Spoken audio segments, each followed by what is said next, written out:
के रेसा निकाल के, कोसा के रेसा ला साटे देखो, कोष्टा बपरा सवार के।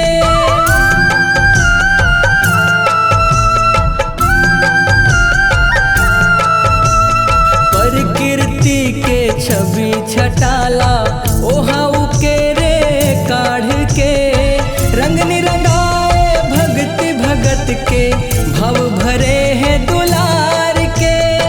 नवा नवा सूरज हा झलके, नवा नवा सूरज हा झलके, दम के अंगना दुआर। ले कोसाही के लुगरा, ले कोसाही के लुगरा, माया के लागे बाजार। ले कोसाही के लुगरा।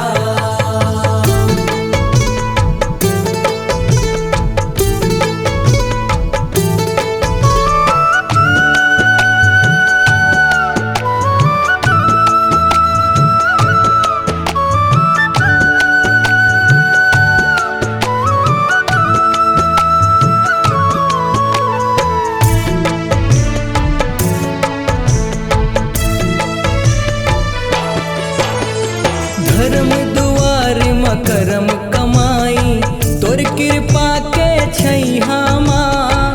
नेंग जबर है भेंट के दाई, राखबे तोरे पैया माँ।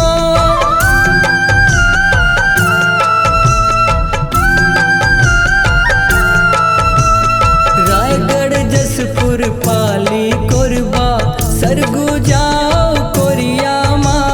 बिलासपुर जगदलपुर चांपा, जांजगीर के भुइया माँ। लुगरा पाटा सा जो सिंगारे, लुगरा पाटा सा जो सिंगारे, सुहागन के सत्कार।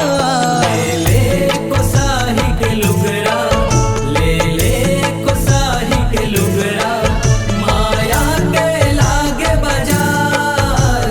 ले कोसाही के लुगरा।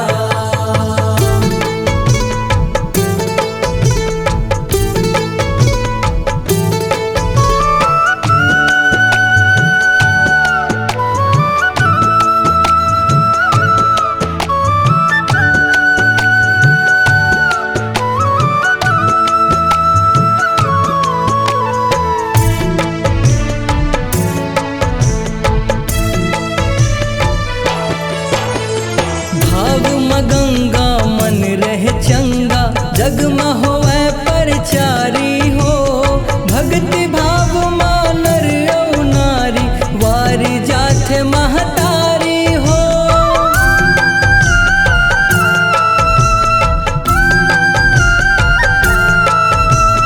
मूंगा मलबरी मुमरट सर के, कोसक रे सनियारी हो। के लुगरा दिखे मनोहारी हो। कसीदाकारी माँ सातो रंग है, कसीदाकारी माँ सातो रंग है, रंग के लागे लगा। ले कोसाही के लुगरा, ले कोसाही के लुगरा, माया के लागे बाजार।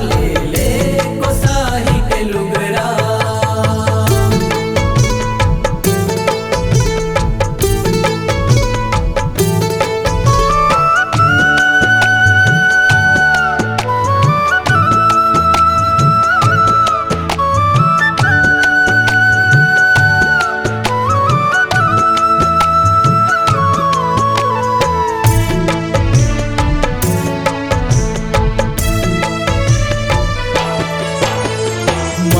मनौती मन के अंश है, जेला माने ला पर ही गा। मन के आशा ला पूरा करे बर, करम लगन हंस पर ही गा।